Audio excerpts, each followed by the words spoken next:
Yes! Über was predigen wir heute denn? Über Vater sein! Yeah! Aber bevor ich dann zu den Vätern komme, will ich heute die Mütter auch ehren. Ist zwar kein Muttertag, aber ich muss heute die Mütter auf meine Seite gewinnen. Darum, liebe Männer, steht auf und gebt ein Standing Ovation für unsere Frauen! Woo! Wir danken Gott für diese Frauen! Jemand hat mal gesagt, das Problem sind nicht starken Frauen, sondern starke Frauen haben wir viele. Ich kann ein Lied davon singen. Meine Frau ist eine Powerfrau. Sie sieht immer so wie eine Engel aus, so ganz lieb. Aber die kann zu einer Löwin werden, das kann ich euch sagen. Wir waren letzte Woche beim Einkaufen, dann sind wir nach Hause gegangen. Ich da mit der Säcke, Einkaufstüten und sie war da hinterher mit den Kids. Und ich war dann schon im Haus so eingetreten und dann plötzlich hörte ich so von hinten. Ich, was ist da passiert? Ich sage, Jani, was ist passiert? Ja, es gab ein paar Jungs, die wollten das Sammel anpöbeln. Und dann musste ich eingreifen. Also sie wollten, also ein paar Jungs, so ein bisschen älter, der Samuel, sind auf ihn ein bisschen losgegangen. Und dann hat Jani sich vorne hingestellt und gesagt, nein. Und hat den Löwen hervorgebracht. Amen. Frauen, wir brauchen euch. Wir brauchen eure Hilfe, damit wir bessere Väter werden. Seid ihr dabei, uns zu unterstützen? Wir brauchen euch, dass wir Männer bessere Väter werden. Amen. Seid ihr dabei? Come on. Also es gilt auch für euch diese Predigt. So steigen wir ein im ersten Vers und zwar im 1. Korinther 4,15. Da steht Folgendes. Eine sehr bekannte Stelle, wo Paulus an die Korinther geschrieben hatte. So, und zwar Folgendes. Denn wenn ihr auch 10.000 Lehrmeister hättet in Christus, so habt ihr doch nicht viele Väter. Denn ich habe euch in Christus Jesus gezeugt durch das Evangelium. Ich habe euch gezeugt durch das Evangelium. Und schnell weiter zum nächsten Vers. Malachi, Kapitel 3, 24. Und also Gott wird das Herz der Väter den Kindern und das Herz der Kinder wieder ihren Vätern zuwenden. Damit ich, also Gott, bei meinem Kommen das Land nicht mit einem Fluch schlagen werden. Wow, heute wird das Thema sein. Wir haben jetzt viel gehört über das Vaterherz Gott und heute reden wir ein bisschen mehr so in unser Vatersein, also der Vater hier auf Erden, weil das ist oft, wir repräsentieren oft diese Beziehung, wo wir mit Gott haben, auch in der Familie. Und ich glaube, und das ist auch mein Gebet gewesen diese Woche, Gott wird heute viel heilen. Komm on, heute wird Gott sehr stark in unserem Herzen reden. Ein sehr schwieriges Thema, sehr emotional. Und wenn ihr spürt während der Predigt, auch sonst am Schluss beim Ministry Time in the Dan, hey, lasst los. Lasst einfach los. Wir sind eine Family. Lasst los. Lasst, dass Gott in eurem Herzen heute wirken kann. Amen. Seid ihr dabei? Come on. Ich werde über 3 Eigenschaften der Väter sprechen. 3 Tugenden. Und die erste Tugend eines Vaters ist der Förderer. Wow. Vater als Förderer. Ich werde ein Beispiel nehmen in 1. Samuel, Kapitel 3. Da steht Folgendes. 1. Samuel, Kapitel 3. Habt ihr es schon aufgeschlagen? So, ich hab's gerade.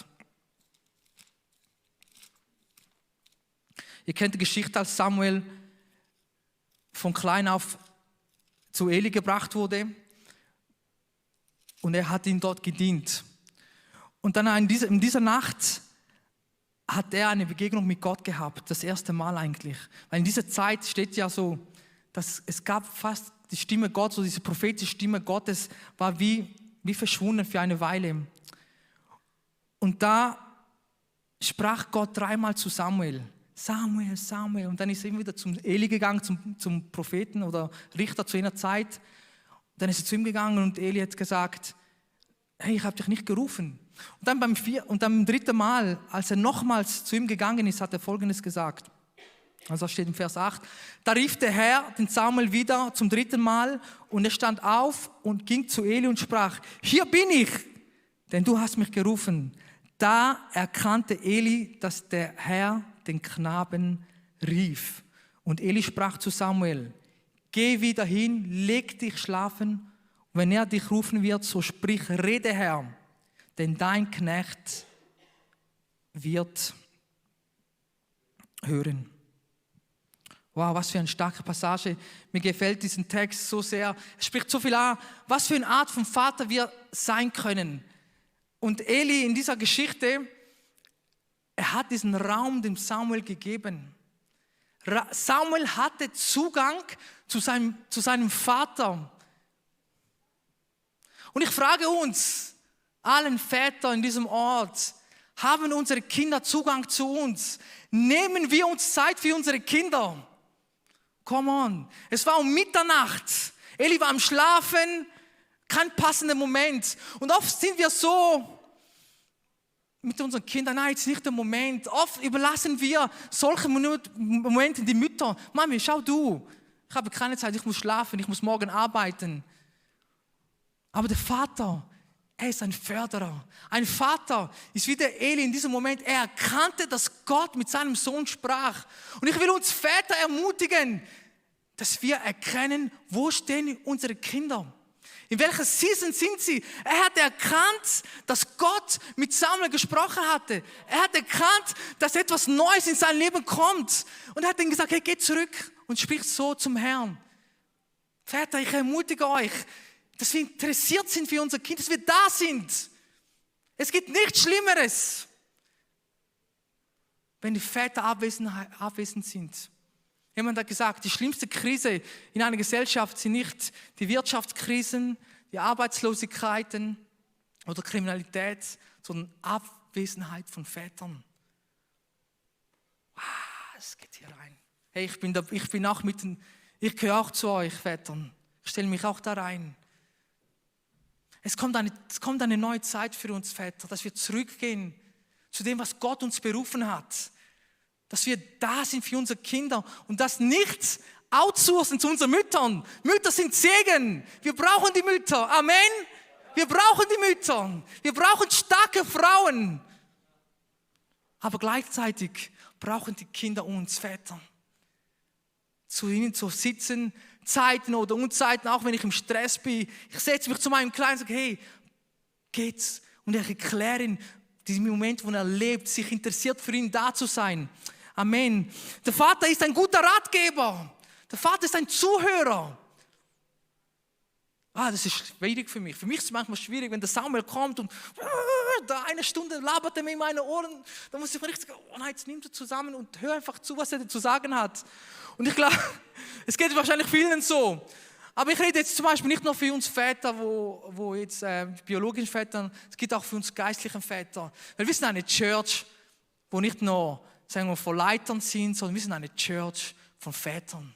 Come on, wir kommen in diese Rolle. Ich glaube, unsere Gemeinde kommt in diese Rolle. Wir haben schon, Dan ist ein Vorbild für uns. Aber ich glaube, es sind viel mehr hier drinnen, wo in diese Rolle einschlüpfen. Wir wollen nicht einfach nur belehren und sagen, was richtig und falsch ist, sondern wir wollen unterwegs sein. Wir wollen zusammen sein. Come on, dieses alten Slogan, wir wieder vorne genommen haben, dieses Together, Together. Wir sind zusammen. Und das ist eine wichtige Funktion als Vater. Ich bin zusammen. Und ich ermutige euch Leiter hier in dieser Gemeinde, dass ihr das Bewusstsein habt, ihr seid viel mehr als Lehrer. Ihr seid Väter. Der zweite Punkt ist, der Vater ist ein Fürbitter. Und dann schlagen wir zusammen auf in Markus Kapitel 9.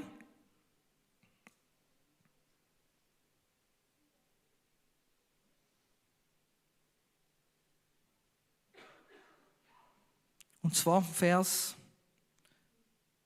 23 und 24. Und Jesus sprach zu ihm, Also es ist eine Situation, wo der Vater einen besessenen Sohn hatte und er war so verzweifelt. Es gab keinen Ausweg mehr für ihn. Er wusste nicht mehr, was zu machen. Er ging zu den Jüngern von Jesus und sie konnten ihm auch nicht mehr helfen.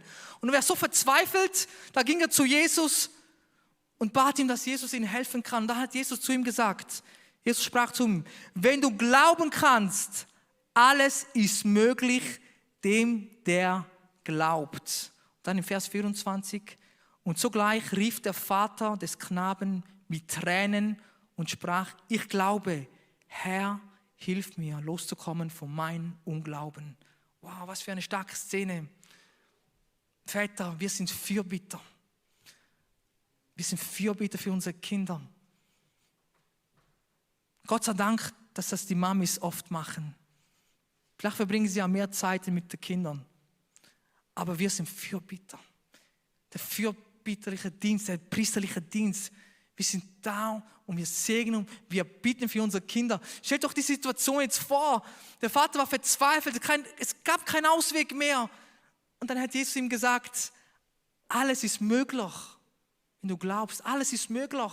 Es ist alles möglich, aber Gott hat ihn in die Verantwortung genommen, zu glauben. Er hat ihm so indirekt gesagt, dein Glaube rettet dein Kind. Komm on, Väter, unser Glaube kann unsere Kinder retten. Komm on, Kinder, Eltern, Väter. Unser Glauben kann unsere Kinder retten. Und manchmal braucht es vielleicht Tränen. Manchmal können wir unsere Emotionen zeigen, auch vor Gott. Wir müssen uns nicht schämen dafür. Mir gefällt das hier, dieses Bild. Der Vater verzweifelt, voller Tränen. Aber er ging zu Jesus. Er ging nicht zum Alkohol.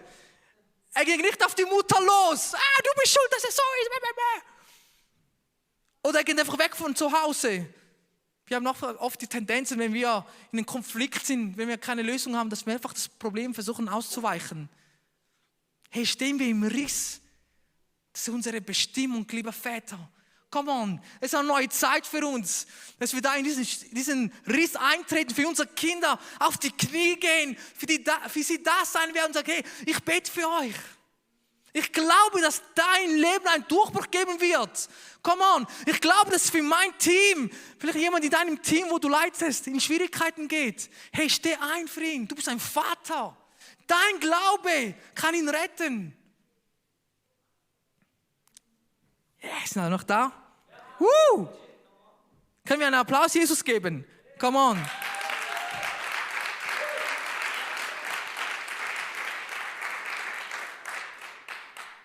Der Hiob ist ein Modell dafür. Ihr kennt die Geschichte im Hiob. Ich werde jetzt den Vers nicht aufschlagen. Da steht, dass Hiob jeden Morgen Opfer gebracht hatte für seine Kinder, für seine 7 Kinder. Stell dir vor, der Hiob war der reichste Mann zu jener Zeit. Und wie ihr wisst, reiche Männer sind busy, die haben keine Zeit für nichts. Sind immer gestresst, je mehr Geld, desto weniger Zeit hat man. Aber er hat sich jeden Morgen Zeit genommen, für seine Kinder eine Opfergabe zu bringen. Für sie zu beten, für sie einzustehen. Und ich bin überzeugt, dass sein Gebet nicht nur war, Gott segne sie und dass sie erfolgreich sein können. Ich habe diese Woche so ein Aha-Erlebnis gehabt, als ich im 5. Buch Mose 28 gelesen habe, meine Bibellektüre. Da steht, die Segnungen, wo kommen. Meistens lesen wir immer die Segnungen, so, und du wirst Kopf sein und nicht Schwanz und du wirst erfolgreich sein. Alles, was du in die Hand nimmst, wird dein Segen. Das sind ungefähr 15, 20 Verse, nur Segen, Segen, Segen, Segen. Aber die ersten 2 Verse überspringt man gerne, weil das steht, wenn du gehorsam bist und die Stimme deines Herrn, deines Gottes gehorchst, dann werden dir alle diese Segnungen folgen, erreichen. Das heißt, durch den Gehorsam, also der Segen ist da, er rennt mir hinterher. So. Und dann habe ich gesagt, Gott, oft habe ich für meine Kinder gebetet, Gott, segne sie, in der Schule bewahre sie. Und dann diese Woche habe ich so gebetet, Gott, dass mein Sohn und meine Söhne ein gehorsames Herz haben können.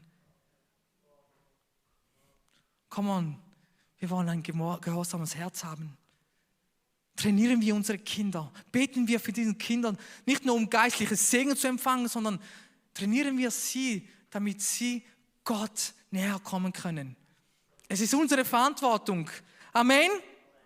Come on. Das ist so gut. Ich liebe Familie. Ich liebe die Familie, weil Gott wirkt oft in der Familie. Wir sind wie die Repräsentanten Gottes hier auf Erden und die Funktionen hat. Viele haben diese Sehnsucht nach einem Vater. Ihr kennt diese Stelle, wo Philippus zu Jesus gegangen ist. Zeig uns den Vater. Es ist wie ein Schrei hier drinnen. Der Dan wird nachher viel mehr in dem eingehen. Viele haben diesen Vaterfigur vielleicht noch nicht erlebt oder richtig erleben können. Aber es ist eine Sehnsucht hier, den Vater zu sehen. Zeig uns den Vater. Es ist etwas, was Gott in uns gelegt hat, in uns Menschen. Ich danke Gott für unsere Mütter. Ihr seid wirklich super. Aber wir brauchen wieder starke Väter. Unsere Generation braucht wieder starke Männer, starke Väter, die einstehen und unsere Kinder segnen, unsere Nation segnen, unsere Gemeinden segnen. Und ich liebe dieses Bild. Ich wollte diesen Vers nicht zitieren, weil es immer so ein Tabu, aber ich werde es trotzdem sagen, wir können hier über alles reden, gell, denn Gott ist der Haupt von Jesus. Und Jesus ist der Haupt der Gemeinde. Und der Vater ist der Mann ist der Haupt der Frau oder der Familie. Dieses Bild ist so schön, wir nehmen das immer im negativen Kontext, sagen, wow, der Mann ist ein Patriarch und der schaut oben nach unten. Aber ich habe diese Woche so ein anderes Bild bekommen von diesem Vers, und zwar von diesem Freisetzen, vom Segnen. Gott hat Jesus freigesetzt für seinen Dienst. Jesus hat uns als Gemeinde freigesetzt, damit wir rausgehen, das Evangelium predigen. Und wir Vätern, wir setzen unsere Familie frei. Komm on, was für ein starkes Bild, was für eine Verantwortung gleichzeitig. Es ist nicht so, ja, ich bin der Papi und ich bin der, wow, müssen wir gehorsam sein. Nein, ich bin der Papi und ich setze dich frei. Ich bin der Papi und ich stehe da. Ich gebe dir Rückendeckung. Da stehen hinter, wenn die Gangsters kommen, da bin ich da. Ich bin der Erste, wo sie angreift. Ihr habt Rückendeckung. Jetzt haben sie das ja geändert, diese Rollen. Jetzt sehen wir viele Actionfilme, immer die Frauen da vorne und die Männer dahinter. Aber Gott will uns Männer wieder da unseren Platz wieder hinbringen. Um nicht zu unterdrücken, sondern um freizusetzen. Wir sind berufen, um freizusetzen. Wir als Leiter, wir sind berufen, um die nächste Generation freizusetzen. Und das gefällt mir am Eli, dass er das gemacht hat. Er hatte keine Angst, damit er seinen Platz verliert. Er hat gesagt, ich investiere in die nächste Generation. Jetzt bist du dran. Ich fördere dich. Ich gehe weiter. Next Level. Come on, Leute, dass wir dieses Bild, so visionär sind. Wir sehen in die nächste Generation, hey, ihr geht weiter als wir. Come on. Und nicht mit diesem Bild, oh nein, der nimmt meinen Platz weg. Come on, wir müssen aus dem herausgehen. Wir müssen sagen, hey, ich pushe dich nach vorne. Geh weiter, geh weiter. Amen. Kommen wir zum letzten Punkt. Und das ist der Vater, der Leiter, der Leader. Und dann nehmen wir Epheser Kapitel 6.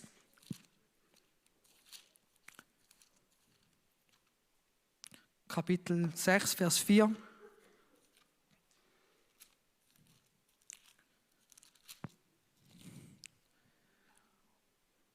Und da steht Folgendes: Ihr Väter, reizt eure Kinder nicht zum Zorn, sondern zieht sie auf in der Zucht und Ermahnung des Herrn.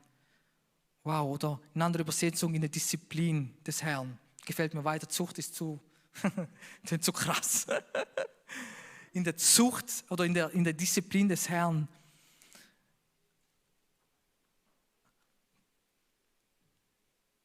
Eine unserer Rollen als Väter ist, hey, wir setzen Grenzen. Wisst ihr, stell dir vor, wenn ab morgen in Zürich keine Verkehrsregeln mehr gibt, ich kann dir vorstellen, was morgen passiert. Das klopft und tätscht, ist ein riesen Chaos. Also dann geht ja nichts mehr, funktioniert nichts mehr. Und ich glaube, wir haben immer diese Sicht, dass Grenzen setzen manchmal so negativ, wir stellen es immer negativ hin. Aber eigentlich ist es ein Schutz. Ein Schutz für den Nächsten. Und oft haben wir Angst, nein, wir dürfen nicht zu streng sein mit unseren Kindern und denken, ja, wir lassen sie einfach los. Aber das schadet. Ich merke das bei meinen Kindern, wenn ich sie lasse, wenn ich sie einfach machen lasse, dann Chaos. Dann steht das Haus, keine Ahnung wie. Und das ist unfair gegenüber unseren Kindern, wenn wir sie sagen, macht, was ihr wollt. Das ist unfair. So, wir müssen wieder diese Lead-Position nehmen, sie anweisen. Und sagen, hey, geh in diese Richtung, geh bis dahin. Wir gehen zusammen in diesem Weg, Hand in Hand. Wir nehmen sie mit, wir begleiten sie. Das ist ein Leader. Ich begleite sie, ich nehme dich mit in dieser Reise und lass dich nicht irgendwo alleine hier und her schwirren. Und ich glaube, wir leben in einer Zeit, wo viele Kinder oder Generationen, wo lose ist, ohne Väter, ohne eine Anweisung im Leben, ohne Orientierung. Und ich glaube, hier nimmt Gott uns zur Pflicht. Das ist natürlich manchmal nicht der schöne Weg. Und ich hatte letzte Woche auch eine Erfahrung, ich war ein bisschen streng mit Samuel. Es hat mir so wehgetan, ich musste weinen nachher alleine. Ich war streng mit ihm. Es hat mir so wehgetan, weil das ist so dieser Teil, wo sagt, es tut manchmal weh. Aber der Vater will das Beste für sein Kind. Come on. Der Vater will das Beste für sein Kind. Und wenn wir das Beste für unser Kind wollen, dann müssen wir bereit sein, sagen, hey, sie zu führen, sie zu leiten, für sie dazustehen. Und ich will euch ermutigen, auch in dieser Zeit, keine Angst zu haben. Machen wollen wir immer da gut stehen, politisch korrekt sein. Nein, das darf mir nicht sagen. Hey, seht es von einer anderen Sichtweise. Sagt, hey, ich will das Beste für den anderen. Und wir sind bereit, auch anzunecken. Wir sind bereit, Sachen anzusprechen, wo vielleicht in dem Moment, kennt das Gefühl, oder? Sachen anzusprechen, wo manchmal tut es richtig so, ja, aber manchmal ist es nötig. Es bringt auch vieles Gutes hervor, bringt Heilung hervor, bringt Veränderung hervor. Und ich glaube, Gott will uns gebrauchen in dieser Zeit, uns Väter, um Väter zu sein, in unsere Rolle zu schlüpfen. Und diese Position einzunehmen, diese Rolle einzunehmen. Vater zu sein ist viel mehr als nur Titel. Kinderzeugen ist einfach. Manchmal geht es vielleicht 30 Sekunden. Aber Vater sein, das ist harte Arbeit. Das ist harte Arbeit. Und Gott nimmt uns in Pflicht. Und er hat ja gesagt, er ist mit uns in diesem Weg. Er ist mit uns, er lässt uns nicht alleine. Wir können zu ihm gehen und sagen, hilf uns Herr, gib uns Weisheit. Wir brauchen deine Hilfe. Wie viele Väter brauchen die Hilfe Gottes bei der Erziehung? Ich brauche mega. Ich brauche es mega. Manchmal bin ich überfordert. Aber ich kann dann wieder, wie dieser Vater, ich gehe zu Jesus.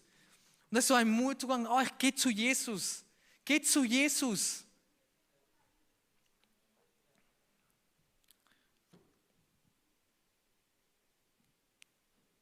Ich komme schon zum Schluss. Ich habe ein cooles Zitat gefunden.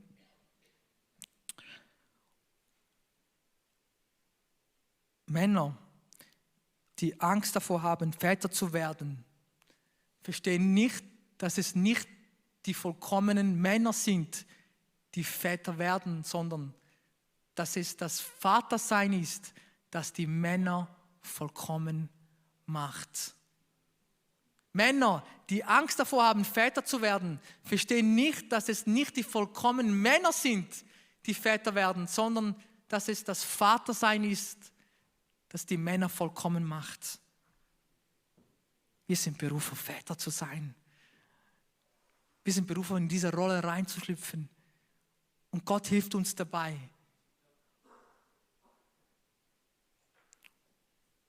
Und vielleicht hast du nie in deinem Leben einen Vater erlebt. Oder vielleicht enttäuscht worden in deinem Leben. Aber Gott hat auch gesagt, er ist ein Gott der Weisen.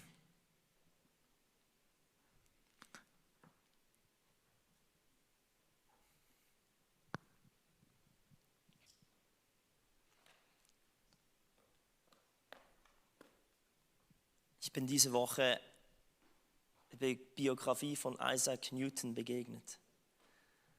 Einer der bedeutendsten Physiker, Mathematiker, den es je gegeben hat. Und als er gebar, 3 Monate zuvor starb sein Vater, also er ist ohne Vater aufgewachsen. Er hat seine Mutter nochmals geheiratet und mit seinem Stiefvater konnte er es gar nicht gut. Und Isaac Newton in seiner Kindheit war ein richtiger Rebell.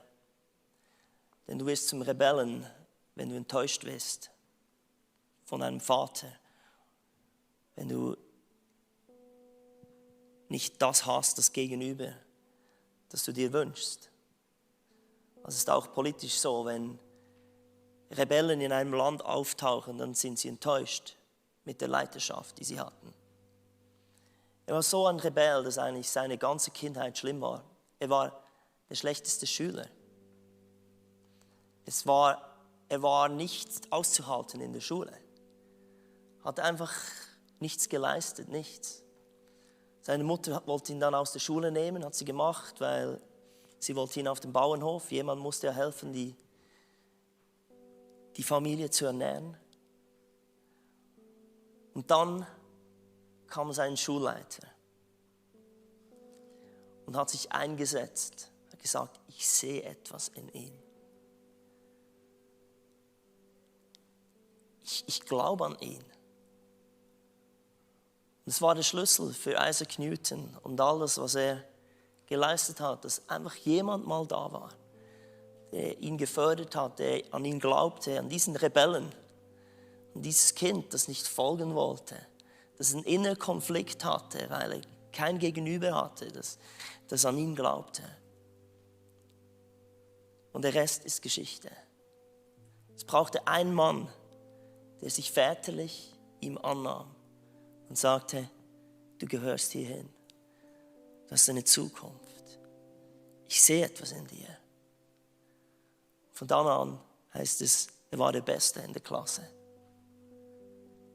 Besten Schulen besucht. Unglaubliches Genie geworden.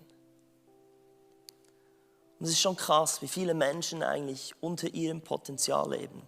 Wir alle leben eigentlich unter unserem Potenzial. Und es hat etwas damit zu tun, dass wir zu wenig in einer väterlichen Beziehung stehen. Das ist das Geheimnis im Fall von Kirche. Es ist noch krass momentan, wie unsere Kirche aussieht. Covid, die Zeit, die Pandemie hat unsere Kirche echt verändert. Ich würde sagen, 2/3 von den Leuten, die hier drin sind in den letzten 2 Jahren hinzugekommen.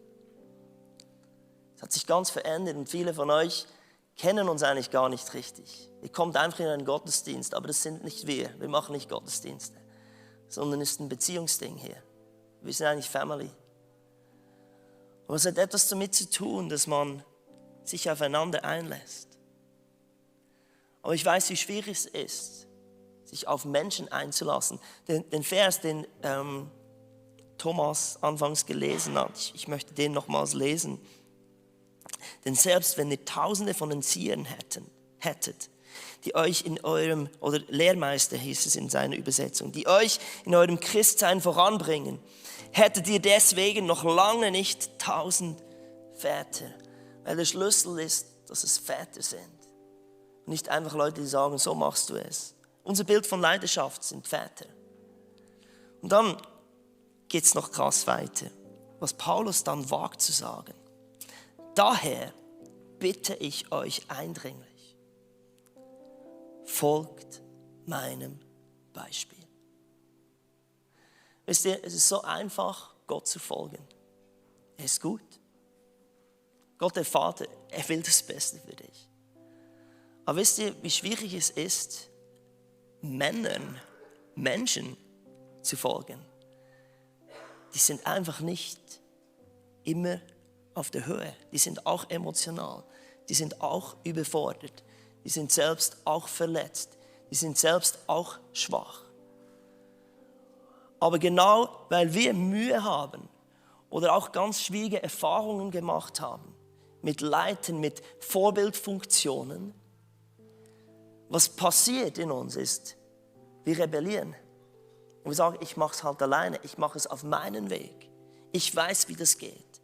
Ich vertraue mir selbst mehr als jemanden, der mir wie etwas vorlebt oder mir sagt, folge meinem Beispiel.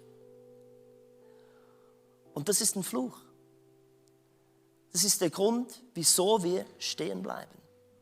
Wieso wir nicht die Genies sind, wozu du und ich geboren sind. Weil Gott hatte eine Idee.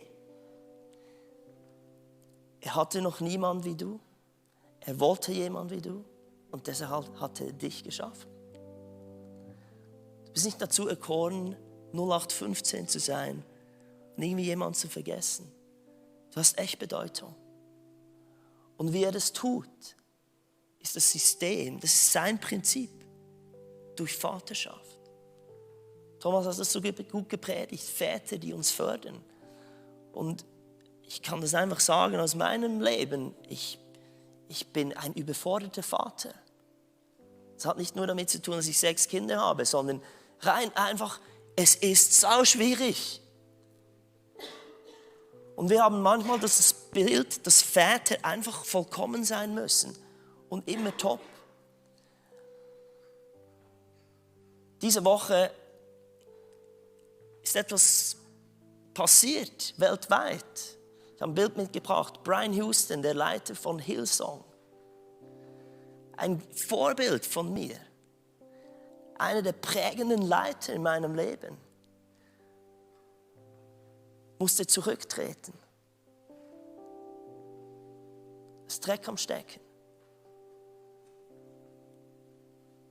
Und das ist eine riesen Enttäuschung, auch für mich. Mein Leitungsbild hat er geprägt, viele Prinzipien. Seine Sicht von Kirche hat uns geprägt als Equippers. Als ich 20 war,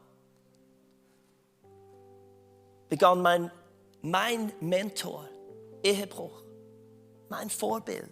Ich war sein Fan, jemand, an dem ich hochschaute. Und was dann mit einem passiert schnell ist, wie du denkst, ich vertraue niemandem mehr.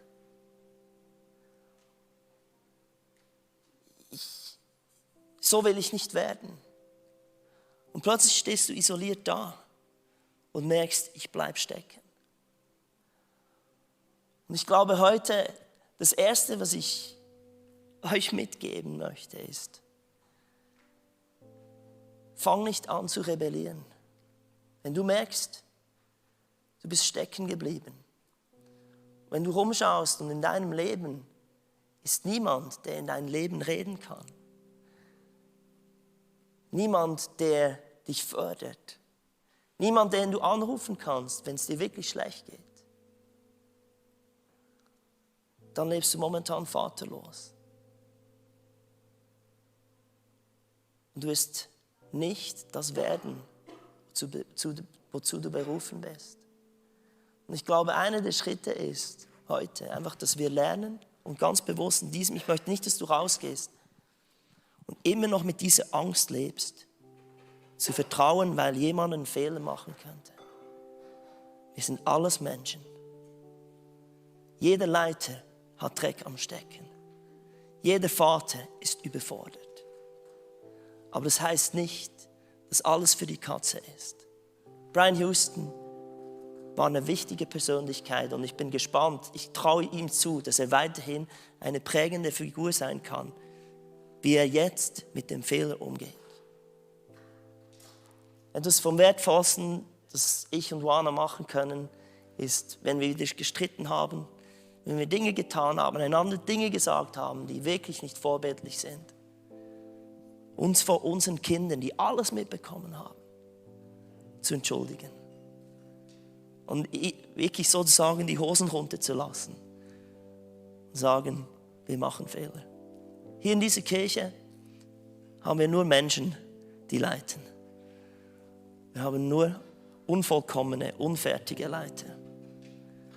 Aber trotzdem, ich wage es zu sagen, wie Paulus, folgt meinem Beispiel. Ich gebe mein Bestes. Ich wünsche, dass jeder Kleingruppenleiter sagen kann, folgt meinem Beispiel. Ich gebe einfach mein Bestes. Ich bin nicht vollkommen.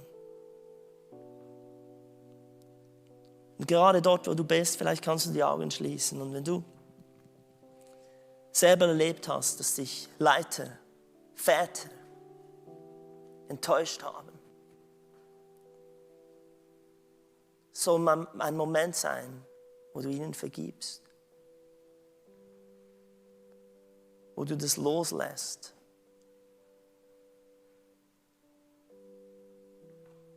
Und aus dieser Rebellion rauskommst.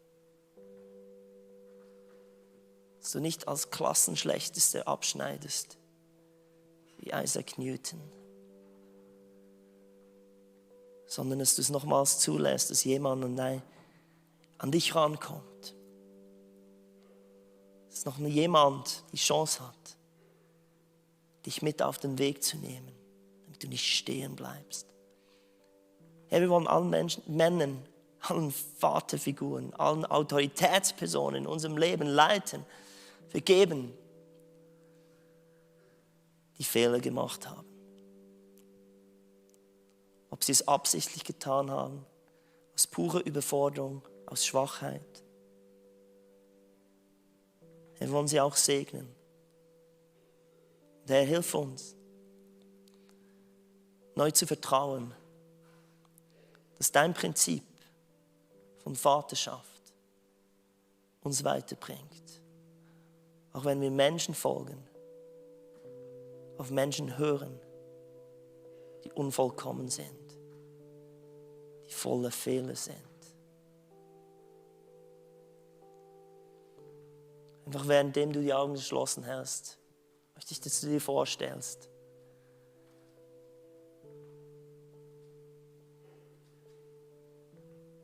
wie du dich wieder auf jemanden einlässt, wie du wieder aufstehst und dich nicht isolierst, dich nicht selber schützen musst. Ein Vater hat diese Funktion, Schutz zu geben. Für uns als Kirche. Das ist ein Ort. Das ist wahrscheinlich erst eine Kirche, wenn jemand dein Vater sein kann. Dann macht Kirche erst richtig Sinn. Dann wird es erst das, was es eigentlich sein kann. Vorher bist du einfach ein Gottesdienstbesucher. Ist auch gut, ist der erste Schritt. Ich möchte euch diesen Zuspruch geben, dass ihr hier Menschen findet, Vorbilder, Leiter findet, die euch weiterbringen, die an euch glauben, die in euch etwas sehen, was Gott in euch hineingelegt hat. Amen. Ich würde gerne lade euch ein, noch aufzustehen. Ich würde gerne noch ein zweites Gebet sprechen.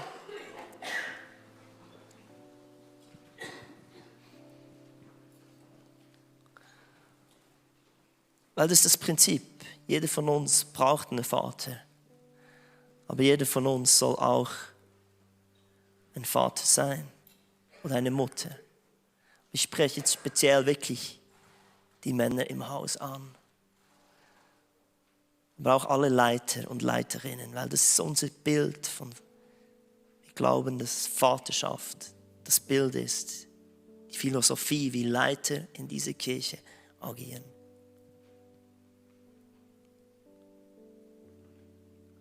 Gott, ich danke dir, dass du uns heute ein Bild gibst, was du durch uns freisetzen möchtest. Ich möchte jedem zusprechen, der das Gefühl hat, ich bin noch nicht gut genug. Jeder, der sagt, später. Jeder, der sagt, ich habe nicht den Mut, jemandem zu sagen, folge mir nach. Wir brechen einfach diesen Perfektionismus, diesen Anspruch, dass man als Leiter ein Übermensch sein muss. Dass du besser sein musst, als du jetzt bist. Das Geheimnis am Glauben, am Reich Gottes ist, dass es Menschen sind, die sagen, hier bin ich. und dann einen Schritt nach dem anderen weitergehen. Ich möchte es einfach über unsere Church aussprechen, dass es ein Haus voller Väter sein wird. Dass es ein Ort ist, wo Menschen aufblühen, wo sie den Sinn ihres Lebens finden, ihre Berufung finden, richtig aufblühen, die größten Träume erreichen, weil jemand an sie glaubt, weil jemand in aller Liebe sagt, so nicht, weil jemand im Verborgenen betet und Dinge proklamiert und segnet. Herr, ich danke dir, dass du uns diese Woche neu zeigst, für wen wir ein Vater sein können. Und danke, dass es du uns zutraust, egal wie alt wir sind, egal wie weit wir im Glauben sind. Ja, wir sagen, wir gehen auf den Weg und wir lassen uns selber auch bevatern. Und das ist das Geheimnis, Herr. Das ist das Prinzip, das du uns gegeben hast. Dass wir selber im Schutz sind, selber gefördert werden, aber das weitergeben können. Denn von Generation zu Generation geht deine Treue. Ich glaube, einfach noch einen Moment still sein. Lass den Heiligen Geist dir Menschen zeigen, für die du in diese Funktion hineinkommen sollst. Und es fängt wahrscheinlich nicht damit an, dass du sagst, folge mir nach. Der Equippers-Leiter Bruce Monk hat es so schön erklärt. Das ist so ein tolles Bild. Sein Vater hat ihm seinen Bauernhof geschenkt, als er 20 war. Und jetzt war er auf sich selbst gestellt.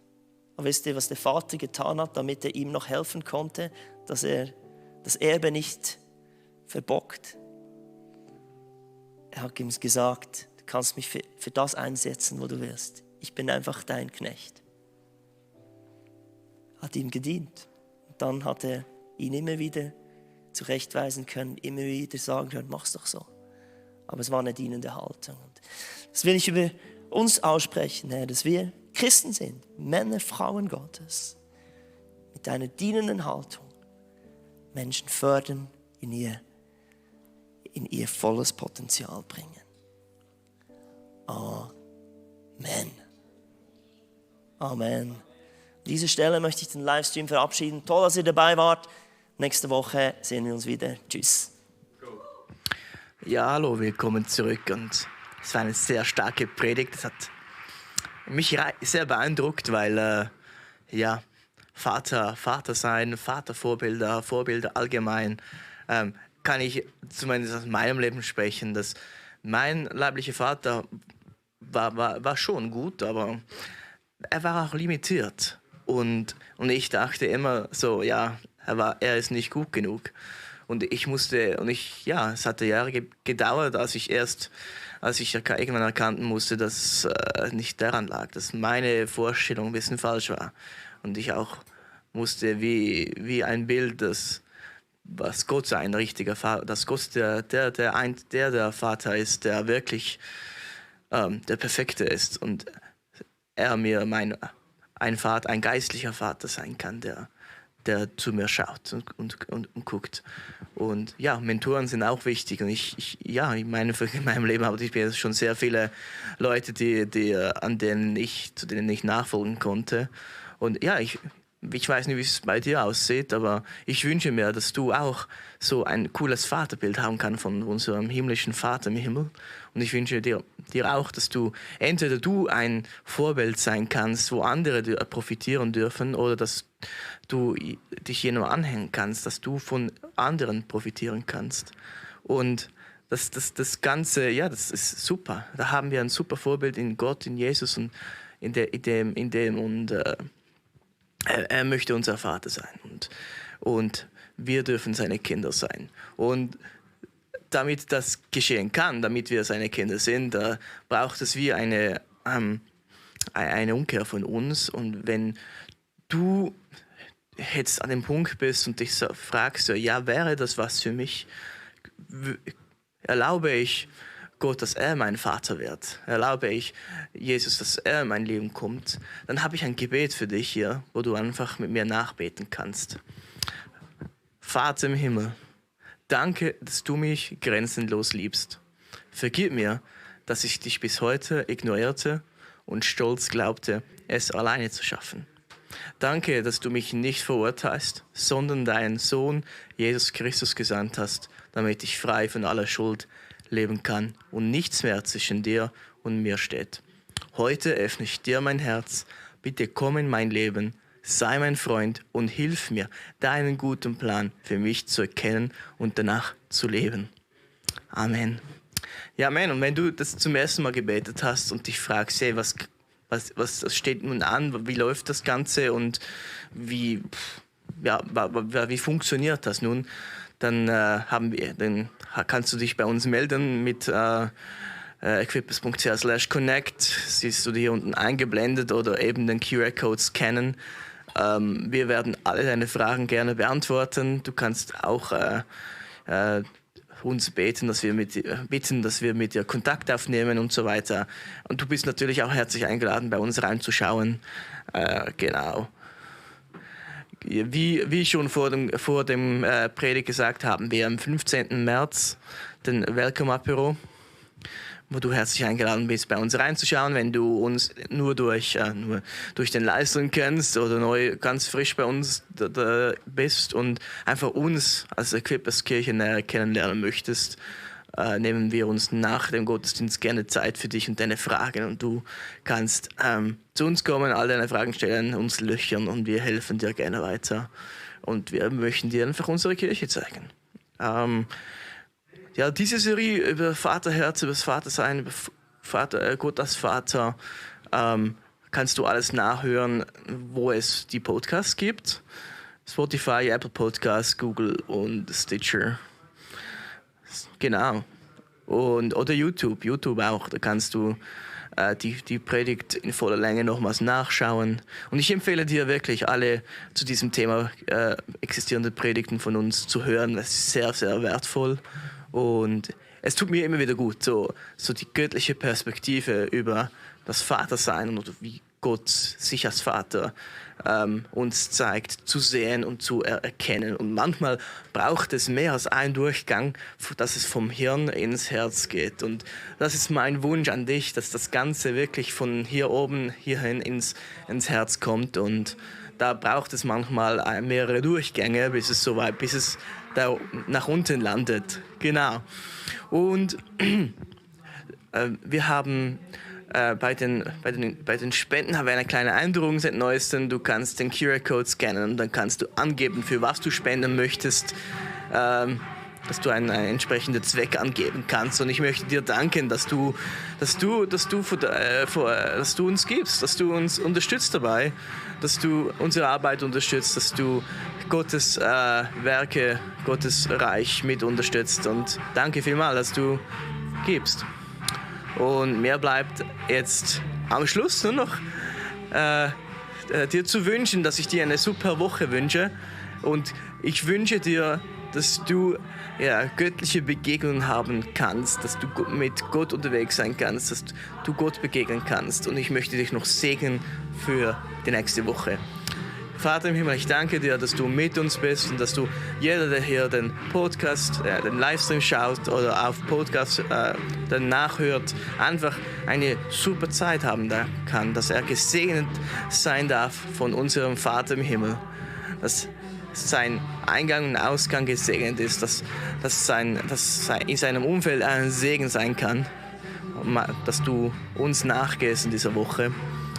Amen. Amen. Und ja, ich wünsche euch eine fantastische Woche. Macht es gut und bleibt gesund. Tschüss zusammen.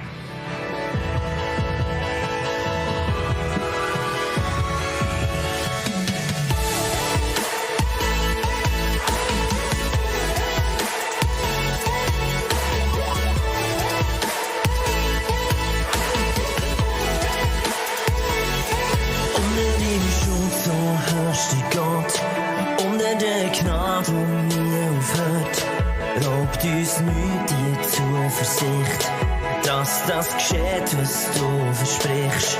Unter der Führung von deinem Geist, unter deinem Wort, das nie versagt, herrscht in uns die Sicherheit, dass du Herr bist.